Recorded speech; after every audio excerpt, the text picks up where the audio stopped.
Differentiation in an Inclusive Classroom 101 by Melanie Rodriguez. Hi, my name is Melanie Rodriguez, and this is my web-based creation. It is going to discuss differentiation in an inclusion classroom. I'm going to explain what inclusion is, and I'm going to give different strategies that you can implement in your classroom to meet all the needs of the students. I hope you enjoy my video, and see you soon. Bye. I observed in Sheepshead Bay, Brooklyn in PS 52 in a second grade classroom. Something very important that we need to understand is what is inclusion. The process of educating students with disabilities in the general education setting. Inclusion prevents the students with disabilities from being pulled out for special services. Therefore, the services should be implemented in the classroom by the collaborating teachers. Full inclusion is an approach where labeling is de-emphasized, students remain with peers full-time, social skills are improved, and self-esteem is increased. Some different teaching methods that we can have in a classroom. It allows for the teachers to work together.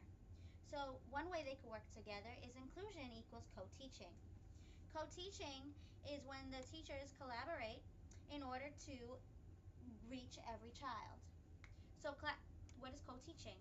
Classroom teacher and special educator collaborate together to create teaching methods to reach all students within the classroom. So one approach is by parallel teaching, and this is how I observed it, where the students will be split up based on academic skill. The lesson is taught at the same time, at the same place, in different places in the room, and by two different educators, but they are differentiated based on the academic skill of the child. In your classroom, you have classroom management, and this allows the teacher to organize and keep the classroom in a whole. So seating arrangement is very important in a classroom, and it's key to developing an even flow to instruction. So some different ways you can seat the arrangements is by a horseshoe, where it's a teacher-directed instruction.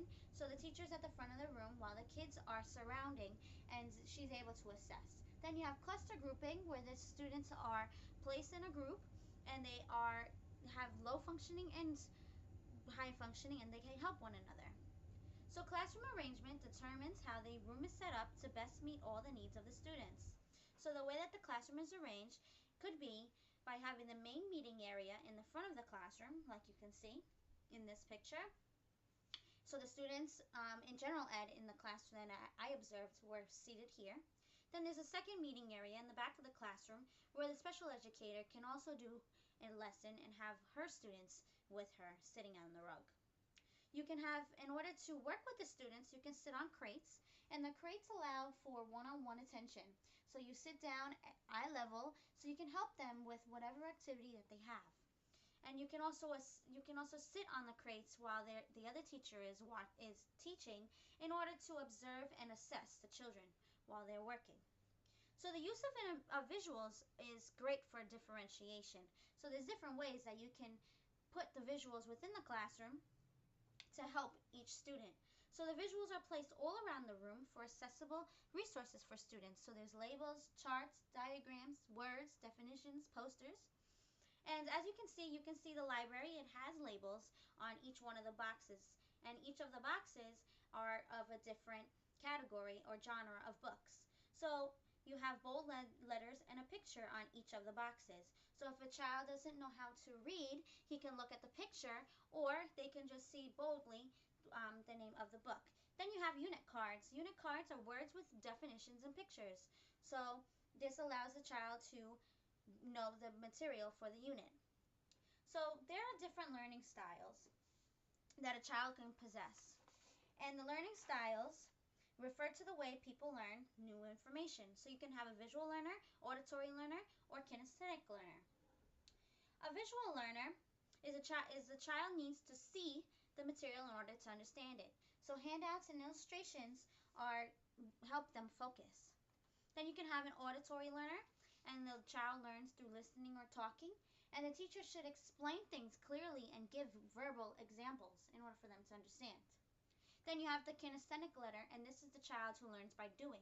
So they refer to taking notes, participating in interactive projects, or moving around the room through sensors. So the teacher should give them handouts. One great thing to do in a classroom is to promote good behavior, and there's some ways that you can do so. And one way is by having a reward system. So you can have stars, marbles, or monster friends. And once the student shows good behavior, they receive a reward of one of the three things above. So in this case, we have the monsters. So every time a child is promoting good behavior, then they get one monster. Once they fill up their bucket, then they have been. There you have it. We discussed what inclusion is, as well as how we can organize the classroom in order to target all the needs of every child in our class. I hope you enjoyed. Thank you for watching. Bye.